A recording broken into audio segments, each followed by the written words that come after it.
yang hadir, Bapak Pendeta Jemaat Umada, kami kasih kesempatan untuk menghibur pada malam pertama. Waktu dan kesempatan kami persilakan. Salam. Saya ajak kita masuk dalam ibadah penghiburan untuk malam yang pertama. Mari kita bersama-sama menyanyi dari Kidung Jemaat 460 ayat 1. Jika jiwaku berdoa kepadamu Tuhanku, ajar aku terima saja pemberian tanganmu. Dan kata-kata selanjutnya, jika jiwaku berdoa kepadamu Tuhanku, ajar aku terima saja pemberian tanganmu dan mengaku seperti Yesus di depan sengsaranya. Jangan kehendakku Bapa, kehendakmu jadilah. Kita berdoa. Kami datang ke hadapan hadirat-Mu ya Tuhan, dalam duka yang Tuhan izinkan kami hadapi saat ini. Secara keberadaan kami sebagai manusia, ada banyak hal yang sulit kami hadapi, kami terima di saat sesuatu terjadi dalam hidup kami, sesuatu yang tidak kami harapkan. Termasuk dalam peristiwa duka ini secara manusia. Tentu hal yang tidak mudah untuk kami terima. Tetapi secara iman, kami berserah diri kepada Tuhan. Kami tunduk pada kedaulatan Tuhan, pada keputusan Tuhan. Karena Tuhan yang memberi, Tuhan yang mengambil. Tuhan yang berkuasa atas hidup dan mati manusia. Saat ini, dalam duka ini, dalam iman bahwa Tuhanlah yang berkuasa atas hidup dan mati manusia, kami datang ke hadapan hadirat-Mu. Kami mohon Tuhan ada di tengah-tengah kami dalam ibadah ini, di saat kami mendengar merenungkan firman Tuhan. Kami mohon biarlah dalam karya Roh Kudus firman-Mu kami mengerti dan menjadi kekuatan, menjadi penghiburan bagi kami. Mari datang dan berfirmanlah ya Tuhan. Dalam Yesus Kristus, firman hidup, kami berdoa. Amin.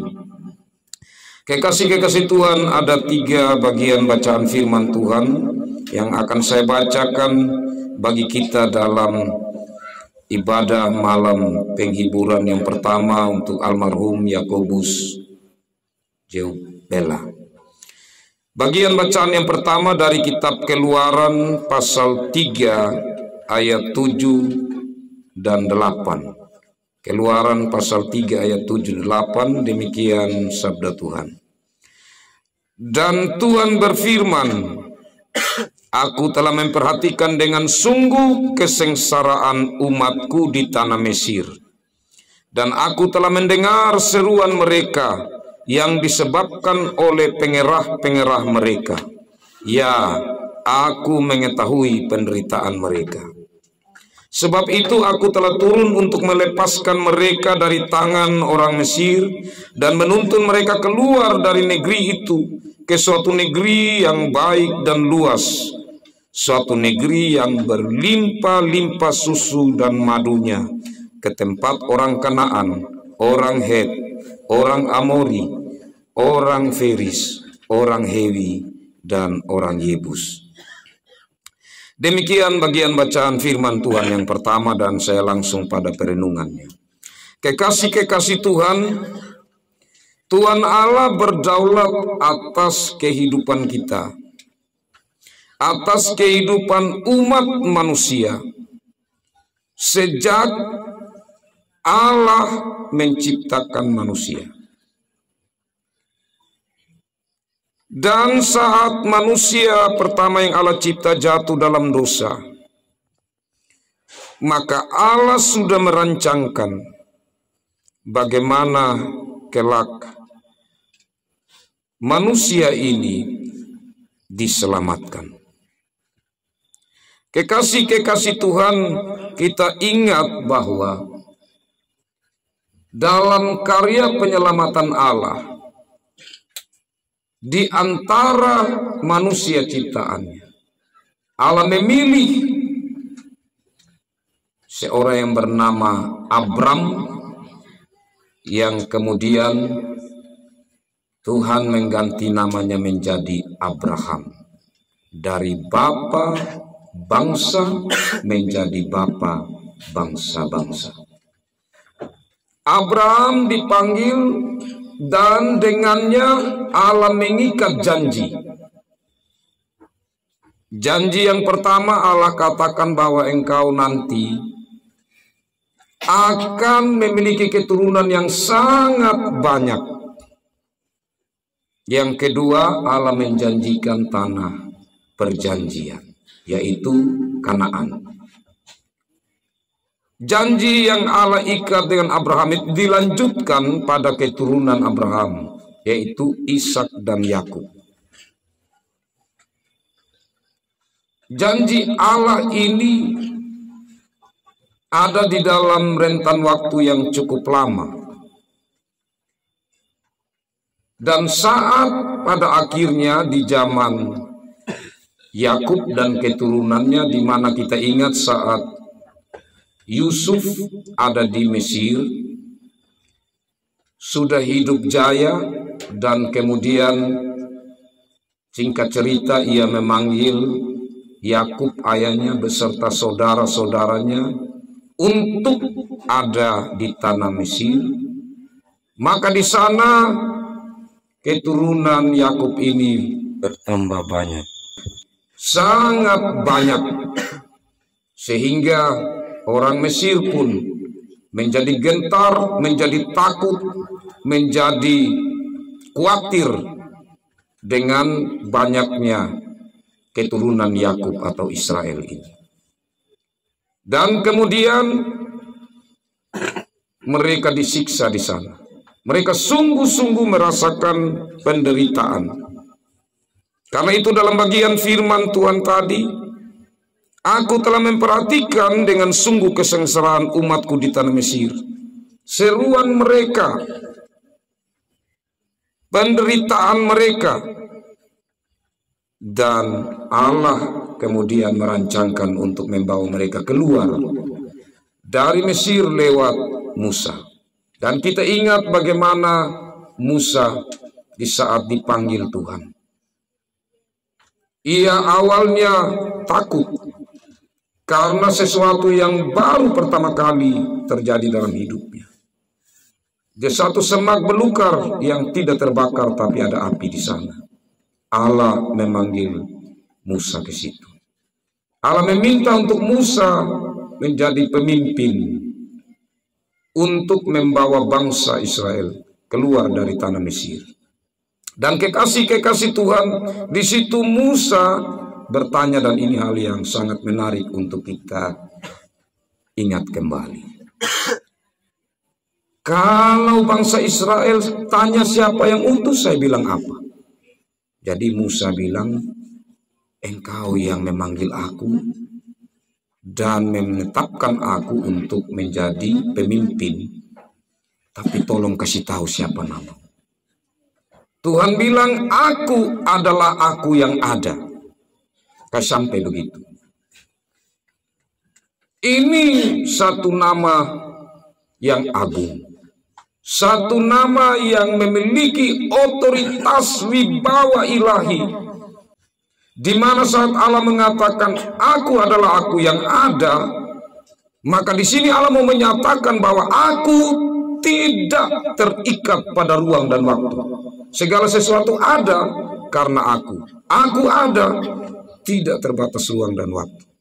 Itu mau mengatakan bahwa akulah pencipta. Akulah yang menopang segala sesuatu yang ada. Singkat cerita, bangsa Israel dalam pimpinan Musa akhirnya keluar. Itu melewati hal yang tidak mudah karena keras hatinya Firaun. Tapi pada akhirnya saat anak-anak sulung orang Mesir, mulai dari Firaun sebagai raja sampai pada budak, anak laki-laki sulung mereka semua dibunuh. Dan dalam peristiwa itu Allah juga sudah menyampaikan kepada bangsa Israel, dan inilah yang perlu kita renungkan secara mendalam, bahwa setiap rumah orang Israel harus dioles dengan darah anak domba di kedua tiang pintu dan di ambang pintu atau di bagian atas, sehingga waktu Allah mematikan anak-anak sulung orang Mesir, maka saat melihat ada tanda di pintu akan melewatinya. Dan itulah yang kemudian menjadi satu peristiwa Paskah bagi orang Israel. Selanjutnya bagian bacaan yang kedua. Di tepi sungai-sungai Babel, Mazmur 131 ayat 1. Mazmur 131 ayat 1. Di tepi sungai-sungai Babel, di sanalah kita duduk sambil menangis apabila kita mengingat Sion. Apakah Sion ini? Saat bangsa Israel dipimpin oleh Tuhan melewati berbagai tantangan, cobaan, ujian, tibalah mereka di Kanaan. Di Kanaan itu yaitu Sion, di mana di sana bait Allah didirikan. Merupakan simbol tentang kehadiran Allah di tengah-tengah umat. Mereka ada di tempat yang penuh susu dan madu. Mereka sudah tiba di tanah perjanjian. Mereka sudah mulai bisa membangun kehidupan secara jasmani dan rohani. Tetapi kekasih-kekasih Tuhan, mereka justru perlahan tapi pasti mereka mulai menjauh dari Tuhan dan lebih tertarik kepada penyembahan-penyembahan yang dilakukan oleh orang-orang Kanaan yang tersisa di Babel, yang pada akhirnya mereka semakin memberi hati, memberi hidup mereka untuk ada dalam ibadah yang tidak berkenan di hadapan hadirat Tuhan. Dalam hal ini mereka menyembah dewa-dewa. Dan akhirnya tentu kita ingat bagaimana bangsa Israel dibuang lagi ke rumah yang lain. Jadi rumah tujuan mereka sudah sampai itu Kanaan, sekarang mereka dibuang lagi ke rumah yang lain. Dan rumah pembuangan itu adalah Babel. Dan di sana baru mereka merasakan pedih yang luar biasa. Karena mereka mengingat akan Sion. Mereka yang terpisah juga dengan keluarga. Mereka mengingat keluarga mereka, tapi yang paling utama adalah mereka sangat terpukul karena saat Babel menyerang Yerusalem, maka bait Allah dihancurkan. Simbol Allah hadir dihancurkan. Seolah-olah Allah tidak berpihak lagi kepada umat Israel. Sehingga mereka merindukan untuk kembali ke rumah perjanjian. Dan kekasih-kekasih Tuhan kita tentu masih ingat sekitar 70 tahun bangsa Israel di Babel, yang kemudian mereka kembali. Saat mereka kembali, mereka tidak lagi menyembah berhala, tetapi mereka justru menjadikan diri mereka berhala. Kekasih-kekasih Tuhan, itulah perjalanan hidup manusia di dunia lewat bangsa Israel, umat yang dipilih Allah, tetapi mereka selalu dan selalu saja tidak mengikuti apa yang menjadi kehendak Tuhan, yaitu menjadi berkat bagi bangsa-bangsa. Dan kekasih-kekasih Tuhan, Yesus akhirnya diutus ke dunia. Dan saat Yesus diutus ke dunia, ini sebenarnya untuk apa? Untuk memberi satu pengharapan, memberi kepastian bahwa memang di dunia ini penuh tantangan. Tapi ingat bahwa rumah kita yang kekal adalah surga. Ibrani pasal 4 ayat 8 sampai 9 bacaan yang terakhir. Ibrani 4 ayat 8 sampai 9. Sebab andai kata Yosua telah membawa mereka masuk ke tempat perhentian, pasti Allah tidak akan berkata-kata kemudian tentang suatu hari lain. Jadi masih tersedia suatu hari perhentian, hari ke-7 bagi umat Allah. Saat bangsa Israel mau masuk Kanaan, sudah dekat, Musa tidak diperkenankan, dan Yosua lah yang dipilih untuk memimpin bangsa Israel masuk ke tanah Kanaan. Saat bangsa Israel dibuang ke tanah Babel, Yosua juga yang kembali membawa pulang bangsa Israel kembali masuk ke tanah Kanaan. Dan kekasih-kekasih Tuhan, nama Yosua ini, kalau bahasa Ibraninya Yosua, bahasa Yunaninya Yesus. Dan Yesuslah yang membawa kepastian untuk membawa kita masuk ke hari perhentian yang kekal. Kekasih-kekasih Tuhan yang terakhir, ini hubungan yang sangat indah. Bahwa setelah Allah menciptakan segala sesuatu dan manusia, terakhir hari ke-6, hari ke-7, Allah memberkati hari ke-7 itu.